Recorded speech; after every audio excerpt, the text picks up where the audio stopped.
मित्रांनो, तुमच्यापैकी ज्यांनी वयाची 40 अथवा 50 पार केली आहे ना, त्यांना आजही 1982 सालचा अशोक सराफ, दिलीप प्रभावळकर आणि रंजना अशा दिग्गजांच्या अभिनयाने सजलेला एक डाव भुताचा हा सिनेमा आठवत असेलच. प्रख्यात साहित्यिक द मा. मिरासदार यांची कथा, पटकथा आणि संवादाच्या जोरावर या सिनेमाने 42 वर्षापूर्वी प्रेक्षकांची मने जिंकली होती. आज याच नावाचा मराठी सिनेमा पुन्हा प्रदर्शित झालाय, ज्यात मकरंद अनासपुरे आणि सिद्धार्थ जाधव सारख्या कलाकारांची वर्णी लागली आहे. नमस्कार मित्रांनो, मी अजिंक्य उजळमकर आणि तुम्ही बघत आहात नवरंग रुपेरीचे यूट्यूब चॅनल. आणि आज मी रिव्ह्यू करणार आहे आज प्रदर्शित एक डाव भुताचा या मराठी सिनेमाचा. मित्रांनो, कोण्या एका गावी राहणारा एक तरुण आहे, ज्याला म्हणे भूत दिसतात, कारण त्याचा जन्म स्मशानाजवळ झालाय.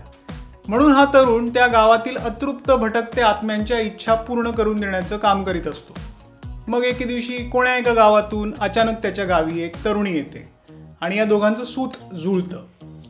असंच अचानक एके दिवशी त्याच्यासमोर एक आत्मा उभा राहतो आणि त्या तरुणाला एक ऑफर देतो, तू माझी राहिलेली इच्छा पूर्ण करून दे, त्याच्या बदल्यात मी तुझं प्रेम प्रकरण जुळवण्यात मदत करतो. दोघं एकमेकांचं काम पूर्ण करतात आणि सिनेमा संपतो.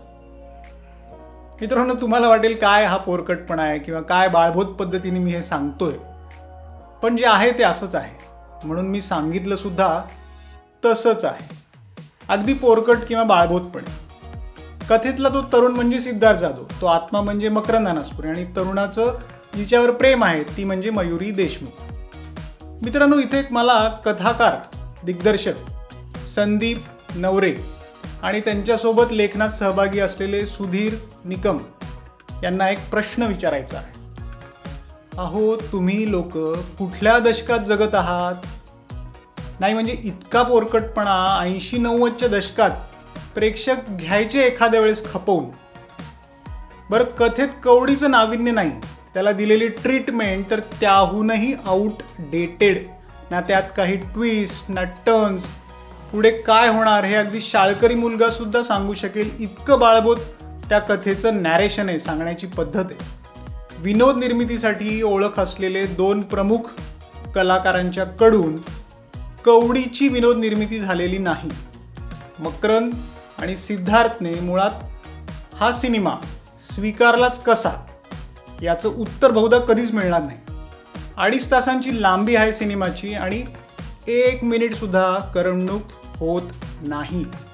हा सिनेमा पूर्ण बघण्याची कामगिरी करणं हे खूपच कौतुकास्पद काम आहे मित्रांनो, जे आज मला नाईलाजाने करावं लागलं. त्यामुळे आज मला माझ्या सहनशीलतेचं पुन्हा एक वार कौतुक वाटलं. असले आउटडेटेड, बाळबोध, पोरकट, दिशाहीन आणि पुचाट प्रयोग मराठी सिनेमा इंडस्ट्रीत होतात, म्हणून आपल्या मराठी इंडस्ट्रीची वाट लागते. थिएटरमध्ये जाऊन तर सोडाच हो, OTT अथवा टेलिव्हिजनवर आल्यावर तरी का बघावा हा सिनेमा प्रेक्षकांनी? हा प्रश्न आहे मला कथाकार, दिग्दर्शक संदीप नवरे यांना आणि त्यायोगे असल्या फालतू प्रोजेक्ट्समध्ये काम करणाऱ्या मकरंद आणि सिद्धार्थ यांना सुद्धा. कारण ट्रेलरवरून जरी अंदाज येत असला तरी हा सिनेमा बघण्याचं धाडस जो कोणी प्रेक्षक करेल त्यामागे मुख्य कारण मकरंद आणि सिद्धार्थ असतील. असो, अभिनयाच्या बाबतीत मकरंद, सिद्धार्थ आणि मयुरी सोबत नागेश भोसले वगैरे सर्व कलाकारांची कामे ठीक आहे, पण अगदीच ठीक आहे. त्यांची पात्रता आणि क्षमता यापेक्षा कितीतरी जास्त आहे. निदान मकरंद आणि सिद्धार्थ यांना हात जोडून विनंती आहे की चित्रपट निवडताना जरा तरी भान ठेवा. मित्रांनो, वाईट का होईना पण खूप काही बोलावं याला सुद्धा एक दर्जा लागतो, जो या पोरकट आणि बाळबोध सिनेमाला नाही. त्यामुळे इथेच थांबतो. आउट ऑफ 5 मी याला देईल 1 star. Just waste of time and money. त्यापेक्षा 1982 सालचा जुना एक डाव भुताचा पुन्हा बघितला तरी चालेल, यूट्यूबवर आहे. मित्रांनो, तुम्हाला आमचा आजचा थोडक्यात रिव्ह्यू कसा वाटला आम्हाला नक्की सांगा आणि नवरंग रुपेरीच्या यूट्यूब चॅनलला सबस्क्राईब नक्की करा. धन्यवाद.